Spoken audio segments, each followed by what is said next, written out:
प्रत्येक व्यक्ति का जीवन हमेशा कुछ न कुछ संघर्षों और कठिनाइयों से भरा होता है। आज दुख है तो कल सुख होगा और आज सुख है तो कल दुख होगा, क्योंकि ये तो हमारे कर्मों से निर्धारित होता है। जैसे हमारे पूर्व जन्म के कर्म होते हैं, उसी तरह से हमारे दुख और सुख निर्धारित होते हैं। आप लोगों ने तो सुना ही होगा, जो लोग भाग्य में विश्वास करते हैं वो तो ज़रूर से मानते हैं इन बातों को। लेकिन जो लोग कर्मों में विश्वास करते हैं उनको भी ये बात आगे चल के मानना ही पड़ता है कि आखिर हमारी ज़िंदगी में दुख आ ही क्यों रहे हैं। अगर हमने इस जीवन में सब काम अच्छा अच्छा ही किया है तो हमारे जीवन में दुख क्यों आ रहे हैं। तो कहीं न कहीं ये हमारा प्रारब्ध होता है, हमारे पूर्व जन्मों के कर्म होते हैं जो कि हमें दुख के रूप में आते हैं। दुख किसी भी तरीके का हो सकता है। अगर माता पिता हैं तो बच्चों के द्वारा दुख उनको मिल सकता है, बच्चे हैं तो माता पिता के द्वारा दुख मिल सकता है। अगर बच्चे पढ़ाई लिखाई में हैं तो वो मेहनत कर रहे हैं लेकिन उनको प्रयास के हिसाब से उनका फल अच्छा नहीं मिल रहा है। किसी बीमारी में है, कोई भी कारण हो सकता है, समाज की वजह से हमें मिल रहा है, आस पड़ोस की वजह से दुख मिल रहा है। कोई भी परिस्थिति हो सकती है आपके दुखी होने का। तो आज की इस वीडियो में यह बात पर चर्चा की जाएगी कि यदि वर्तमान परिस्थितियों में हमें दुख मिल रहा है तो हम क्या करें। अगर व्यक्ति दुखों से घिर जाए, उसे लगे कि मैं चारों तरफ से दुखों से घिर गया हूँ, मुझे कोई उबरने का रास्ता समझ में नहीं आ रहा, तो उस स्थिति परिस्थिति में इंसान क्या करे। इन्हीं सब बातों का जिक्र इस वीडियो में किया गया है। आशा है आप पूरी वीडियो जब देखेंगे तो इन बातों को अच्छी तरीके से समझ पाएंगे और उन बातों का अपने जीवन में वर्तमान समय में पालन करने से आपको दुखों से उबरने में अवश्य मदद मिलेगी। तो चलिए वीडियो को लंबा ना करते हुए उन बातों पे गौर करते हैं कि वो कौन सी बातें हैं जिन्हें हमें अपनाने से हमें अपने दुखों के समय में, अपने संकट के समय में, अपने संघर्ष के समय में उबरने में मदद मिलेगी। तो चलिए आइए जान लेते हैं कि अगर आप जीवन की वर्तमान परिस्थितियों से दुखी हैं तो किन बातों का ध्यान रखें। पहला है, एकदम से शांत चित्त हो जाए। कहने का मतलब मौन धारण कर लें। मौन धारण का मतलब यह नहीं कि आप बात ना करें, आप बात करिए लोगों से, बात जो भी आपको कहना सुनना हो वह काम कहिए सुनिए, लेकिन एक लिमिट में, मतलब बहुत ज़्यादा मत बोलिए। शांत चित्त रहिए, जितना ज़रूरी है उतना ही बात करें। और इस समय पर आप एक बात विशेष ध्यान रखें कि किसी को भी कुछ ना बोले। कहने का मतलब किसी की लाइफ में, किसी के जीवन में कोई भी हस्तक्षेप ना करें, क्योंकि आप जितना ही दूसरों की लाइफ में हस्तक्षेप करेंगे उस इंसान को पसंद नहीं आएगा। तो पलटवार में वह इंसान आपको कुछ ज़रूर से कहेगा और जब वह बोलेगा तो आपको तकलीफ़ होगा, आपको दुख होगा।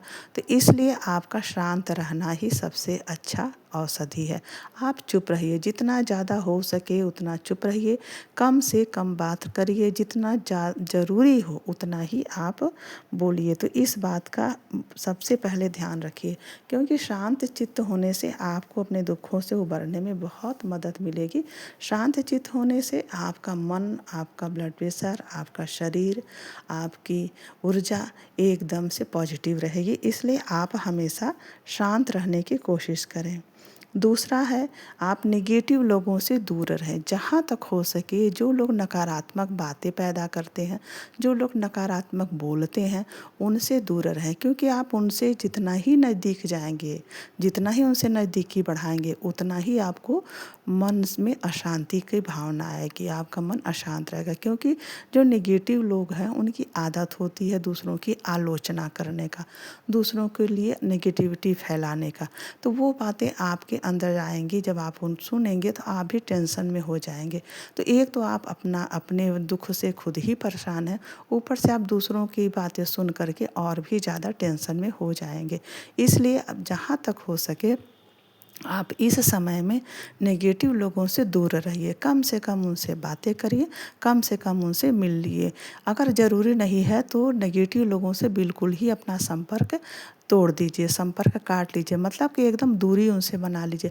क्योंकि आपको पता है कि उनके नज़दीक आप जितना ही जाएंगे वो कुछ इस तरीके की बातें बोलेंगे, कुछ इस तरह के हंसी मजाक करेंगे, कुछ इस तरह का दूसरों का माहौल उड़ाएंगे कि आपको तकलीफ़ होगा। इसलिए आप जितना ज़्यादा उनसे दूर रहेंगे आपके लिए बहुत ही अच्छा रहेगा। तीसरी बात है, उन लोगों के साथ बात करें जो आपको समझते हों। कहने का मतलब है कि ऐसे लोग आपके आसपास, आपके परिचित में कोई ऐसा हो जो आपके तकलीफ़ को, आपके संघर्ष को, आपके दुख को समझता हो।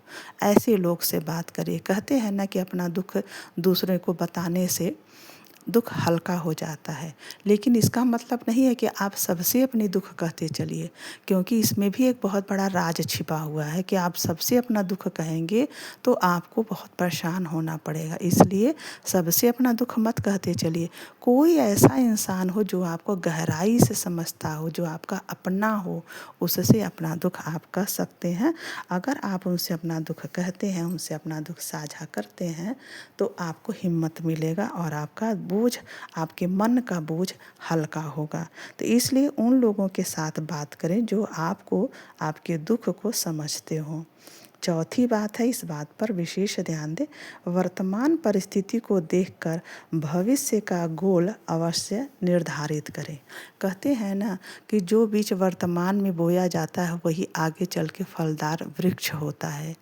तो जो आज बीज हम बोएंगे वही हमें आगे चल के वर्तमान का बोया हुआ बीज भविष्य में फल देता है। तो कहने का मतलब जो दुख की स्थिति आज आपके सामने आई है, इससे सबक लेने का समय है। आपको यह बात समझने का है कि आज यह दुख आया है, भविष्य में अगर फिर से यही दुख हमारे सामने आता है तो हमें भौचक्का नहीं रह जाना है। उस स्थिति के लिए अपने आप को तैयार रखना है कि आज तो हम आपके ऊपर दुख आया तो एकदम से आप परेशान हो गए, आप हक्का बक्का हो गए कि अब मैं क्या करूं, इस दुख से कैसे उभरूं। लेकिन आगे चल के फिर से यही दुख आता है, तब आप क्या करेंगे। इसलिए आप वर्तमान परिस्थिति को देखकर भविष्य का गोल मतलब उद्देश्य अवश्य निर्धारित करें कि भविष्य में मुझे और क्या करना है। अगर आज ही मेरे ऊपर दुख आया है तो भविष्य में मुझे क्या करना है, इसके लिए आज ही निर्धारित करें। पांचवी बात है, किसी अच्छे खुशनुमा माहौल का हिस्सा ज़रूर बने।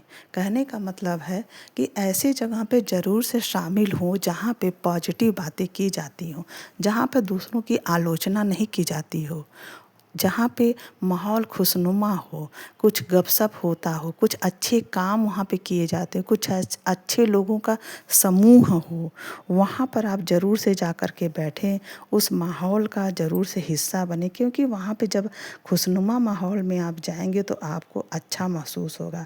जैसे किसी पार्क में जाएं, अगर आप किसी पार्क में सुबह सुबह जाएं, चाहे वहाँ कोई आया हो या ना हो, लेकिन अगर आप पार्क में जाकर बैठते हैं तो जो प्रकृति के जितना नज़दीक जाएंगे उतना ही आपको सुकून और शांति का अनुभव होगा।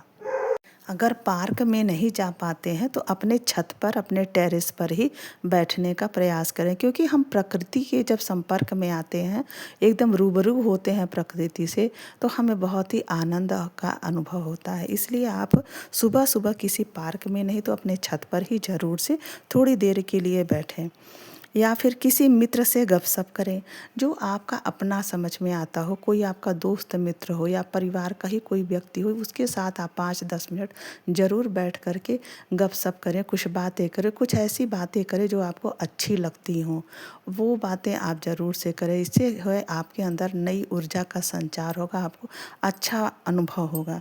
तो किसी मित्र के साथ में या किसी परिचित के साथ में गपशप ज़रूर से करें, या फिर सुबह सुबह चिड़ियों की चहचहाहट ज़रूर सुनें। जब मन आपका बहुत उदास हो, दुखी हो, तो सुबह में जल्दी उठ जाएं और जो चिड़ियाँ होती हैं, चिड़ियों की जो चहचहाहट है, अगर आप उसको गौर से, ध्यान से देखेंगे और सुनेंगे तो आपको अंदर से बहुत अच्छी फीलिंग आएगी, बहुत अच्छा महसूस हुआ और कुछ क्षण के लिए आप अपने दुख को भूल जाएंगे। तो इसलिए सुबह उठ कर के चिड़ियों की चहचहाट, इससे आपके अंदर पॉजिटिव एनर्जी आती है, उसको ज़रूर से सुनें। सबसे बड़ी बात, उसी समय आप निकलते हुए सूर्य को भी ज़रूर देखें। एकदम से सूर्य जब लालिमा लिए रहता है और तुरंत तुरंत जब सूर्य निकलता है तो सूर्य के दर्शन ज़रूर करें। उससे क्या होता है, उगते हुए, कहते हैं ना, उगते हुए सूरज को देखने से बहुत ज़्यादा इंसान को पॉजिटिव एनर्जी मिलती है। तो उगते हुए, दुख के समय में उगते हुए सूर्य को देखना एक सकारात्मक सोच को विकसित करता है और आपको अपने दुखों से उबरने में मदद करता है। तो निकलते हुए सूर्य को अवश्य देखें। उसके अलावा कभी भी आप अपना दुःख, इस दुःख के समय में कभी भी आप अपना दुःख किसी गैर को ना बताएं। कहते हैं कि जब आप दुखी होते हैं, आप संघर्ष में होते हैं, आप परेशान होते हैं, तो अपने दुःख की बातें कमज़ोर हो करके दूसरों को बता देते हैं अपने कमज़ोर के क्षणों में, क्योंकि आप अंदर से बहुत परेशान हैं तो आप अपने दुःख की बातें दूसरों को बता देते हैं, गैर को भी बता देते हैं। लेकिन आगे चल कर के यह बहुत ही दुखदाई होता है, क्योंकि वो जो गैर इंसान है उस आपके दुख को उसको वह मजाक के रूप में लेता है। आपने तो दुख उसको अपना समझ करके बताया, लेकिन वो आगे चल के आपके इसी दुख का मजाक बनाएगा।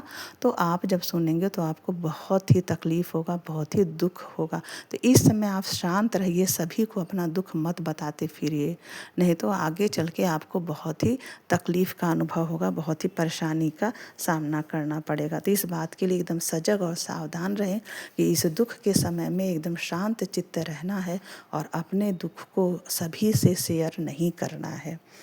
7वां पॉइंट है, आप इस समय में, इस दुख और संघर्ष के समय में आध्यात्म की रुख जरूर करें।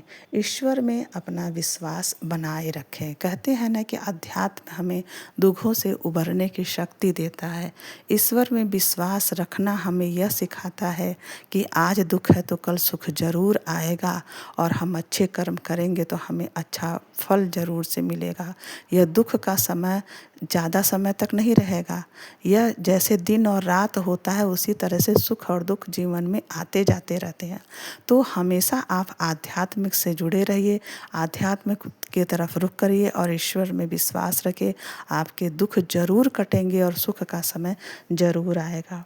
8वां है, प्रत्येक दिन कोई अच्छा कार्य जरूर करें, जैसे पशुओं की सेवा करना। अगर आपके घर में पशु नहीं हैं तो जो सड़क पर आते जाते पशु हैं, गाय हैं, बकरी हैं, कोई भी है, आप उनकी सेवा ज़रूर करें। उनको गर्मी के समय में पानी दें, उनको चारा दें, उनको अपने घर से बनी हुई 2 रोटी दे दें। तो इससे आपको बड़ा सुकून और शांति का अनुभव होगा। जानवरों की सेवा करें।